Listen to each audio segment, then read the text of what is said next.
Assalamualaikum warahmatullahi wabarakatuh. Halo semuanya, perkenalkan saya Novali Anggreni dengan NIM 112417993. Di video ini saya akan membahas analisis manajemen keuangan PT Kino Indonesia Tbk, kode saham Kino untuk periode 2022 sampai 2024. Fokusnya adalah melihat tren penjualan, laba rugi, dan rasio keuangan utama.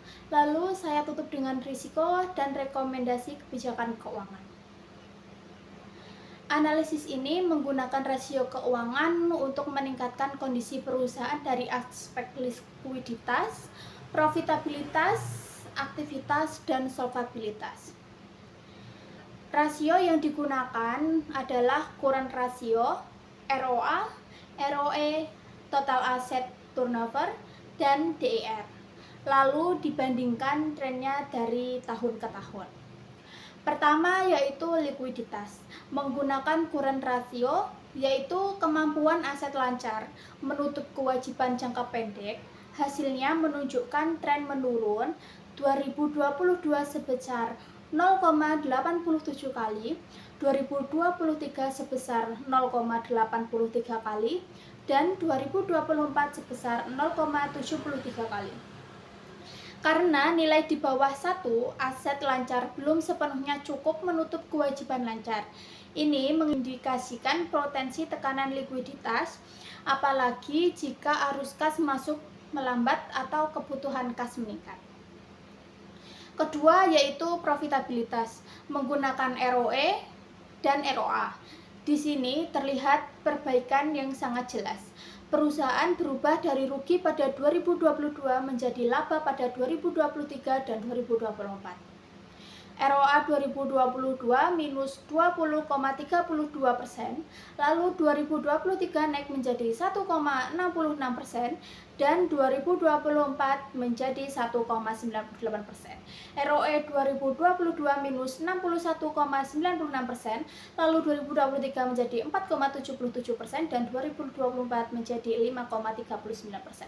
Artinya efektivitas perusahaan menghasilkan laba dari aset dan dari modal pemegang saham membaik setelah 2022. Baik, ketiga yaitu efisiensi penggunaan aset diukur lewat total aset turnover.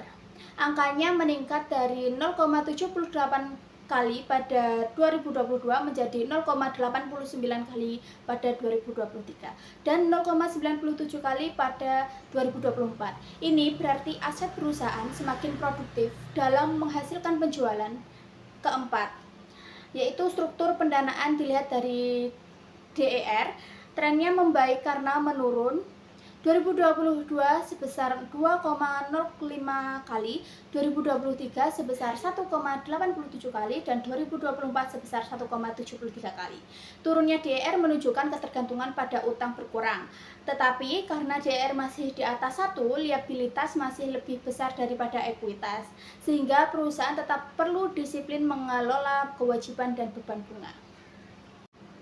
Dari analisis risiko ada dua menonjol, yaitu yang pertama risiko likuiditas karena current ratio masih di bawah 1 dan menurun, sehingga ada risiko tekanan kas untuk memenuhi kewajiban jangka pendek. Kedua yaitu risiko leverage dan beban bunga, karena struktur pendanaan masih didominasi liabilitas dan DER masih tinggi. Apalagi dalam kondisi suku bunga yang berpotensi menambah biaya pinjaman. Rekomendasi kunci berfokus pada penguatan modal kerja dan likuiditas, yaitu mempercepat penagihan piutang, mengendalikan persediaan agar kas tidak tertahan, menjaga saldo kas minimum, serta menata ulang jatuh tempo kewajiban supaya selaras dengan arus kas. Dari sisi struktur modal, perusahaan perlu menjaga agar penambahan utang tetap terkendali dan mengoptimalkan arus kas operasi. Nah, kesimpulannya yaitu PT Kino Indonesia Tbk menunjukkan pemulihan kinerja dari rugi besar di 2022 menjadi laba di 2023 hingga 2024 dengan efisiensi aset yang membaik. Namun, likuiditas masih menjadi perhatian utama sehingga strategi pengelolaan modal kerja dan disiplin pendanaan sangat penting untuk menjaga keberlanjutan kinerja. Terima kasih sudah menonton. Wassalamualaikum warahmatullahi wabarakatuh.